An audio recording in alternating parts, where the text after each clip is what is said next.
नमस्कार दोस्तों, मैं डॉक्टर नीलम सिंह सासाराम बिहार से आप सभी का हार्दिक स्वागत करती हूँ।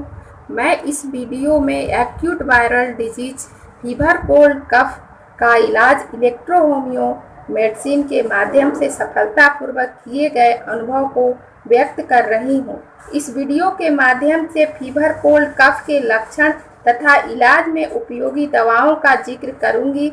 इसके अलावा फीवर कोल्ड कफ से ग्रसित व्यक्ति पर इलेक्ट्रो होम्यो मेडिसिन तथा एलोपैथ मेडिसिन के प्रभाव को भी व्यक्त कर रही हूँ।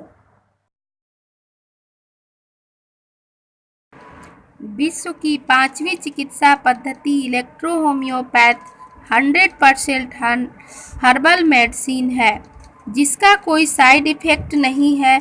इलेक्ट्रो होम्यो मेडिसिन से इलाज एलोपैथ की अपेक्षा कम समय में सरल ढंग से बिना शरीर पर गलत प्रभाव दिए सफलतापूर्वक हो रहा है, क्योंकि इलेक्ट्रो होम्योपैथ में हर्बल दवा पौधे के एंजाइम से प्राप्त होता है, जो और फोर्स प्राप्त किए हुए होता है और वह हमारे शरीर पर इलेक्ट्रिक की तरह कार्य करता है और साथ ही दवाइयाँ अंग को सुधारने का भी कार्य करती हैं। बरसात के मौसम में विशेषकर जुलाई से अक्टूबर माह तक छोटे बच्चों से लेकर 10-12 वर्ष तक के बच्चों और वयस्कों में भी वायरल फीवर कोल्ड कफ से ग्रसित देखा जाता है। इस बीमारी का लक्षण है बुखार 102 डिग्री से 104 डिग्री फ़ारेनहाइट तक रहना, सर्दी, खांसी, गला दर्द, बदन दर्द आदि लक्षण पाया जाता है। वायरल इन्फेक्शन यदि सर्दी से हो तो नाक से पानी ज़्यादा आता है और धीरे धीरे बुखार बढ़ता जाता है। दोस्तों, अब मैं एलोपैथ मेडिसिन और इलेक्ट्रो होम्यो मेडिसिन लेने के फ़ायदे और नुकसान की जानकारी देती हूँ। मान लेते हैं कि 6 वर्ष का बच्चा है, उसे सर्दी, खांसी और बुखार 102 डिग्री फ़ारेनहाइट है। बच्चे को एलोपैथ दवाइयाँ, पैरासीटामोल, एंटीबायोटिक इत्यादि दिया जाता है तो बच्चे का बुखार 3 घंटे में उतर जाता है, शरीर ठंडा हो जाता है। दूसरी तरफ बच्चा पूरा का पूरा कमज़ोर हो जाता है। बच्चे का कफ और खांसी, गले की सरसराहट भी बढ़ी हुई रहती है। इसके बाद लंग्स में कफ के जकड़न की समस्या भी आती है। बच्चे का बुखार 10 घंटे बाद फिर से दोहराता है।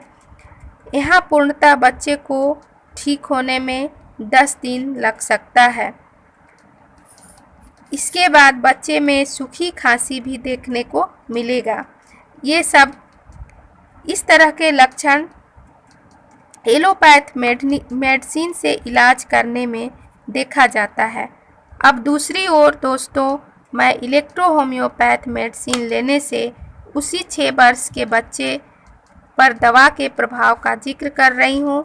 यदि अभी बच्चे को छींक सर्दी शुरू होता है और वह electro homeo medicine first aid के रूप में लेता है तो बच्चे का बुखार 102 डिग्री फ़ारेनहाइट तक बढ़ने से रुक जाएगा और बुखार 100 डिग्री फ़ारेनहाइट ही देखने को मिलता है।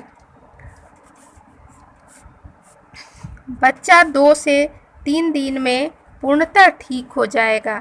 लेकिन यदि दवा फर्स्ट एड में नहीं दे सके हैं और बुखार 102 डिग्री फ़ारेनहाइट तक पहुंच चुका है तो सर्दी, खांसी जकड़ भी रखा है, ऐसी स्थिति में इलेक्ट्रो होम्यो मेडिसिन लेने से 3 दिन में बुखार खत्म हो जाएगा। अब हम इलेक्ट्रो होम्यो मेडिसिन से बुखार धीरे धीरे घटेगा। यदि सुबह में उसे बुखार 102 डिग्री फ़ारेनहाइट है तो शाम तक 100 डिग्री से 99 डिग्री फ़ारेनहाइट तक पहुंचता है। इसके बाद दूसरे दिन 99 डिग्री से 98 डिग्री फ़ारेनहाइट तक पहुँचेगा। दोस्तों, यदि आप चाहेंगे कि एलोपैथ मेडिसिन की तरह पैरासीटामोल इत्यादि देने से बुखार 3 घंटे में ही 102 डिग्री से 98 डिग्री फ़ारेनहाइट हो जाता है, तो इलेक्ट्रो होम्यो मेडिसिन से ऐसा नहीं होता है और एलोपैथ का यह तरीका खतरनाक भी है। सर्दी खांसी में बच्चे को न्यूबलाइजर का प्रयोग इलेक्ट्रो होम्यो मेडिसिन के द्वारा करने से तुरंत राहत मिलती है। ऐसा भी देखा जाता है कि लोग पहले दिन इलेक्ट्रो होम्यो मेडिसिन खिलाते हैं और तुरंत दूसरे दिन थोड़ा हल्का बुखार, पैर के तलवे गर्म रहने पर उसे तुरंत एलोपैथ मेडिसिन खिला देते हैं और आखिरकार बच्चा कमज़ोर हो जाता है। ऐसा नहीं करना चाहिए। यदि इलेक्ट्रो होम्यो मेडिसिन दवा चला रहे हैं तो 3 दिन तक दवा ज़रूर खिलाएं, तभी रिजल्ट देखने को मिलेगा। दोस्तों, अब मैं मेडिसिन का जिक्र कर रही हूँ जो इलेक्ट्रो होम्यो मेडिसिन लेने से फीवर, कोल्ड, कफ की समस्या खत्म होती है। पहला F1L1P2 200 डाल्यूशन में 10 बूंद 3 बार गर्म पानी से देते हैं। दूसरा S1 S10 या S2 दिन में अदल बदल कर पिल्स में देते हैं। तीसरा F1 और P1 30 डाल्यूशन में फीवर कम होने पर देते हैं। चौथा फेब्रिनॉल सिरप पेटेंट मेडिसिन देते हैं। पांचवा WE या BE दिन में 3 बार 5 बूंद देते हैं।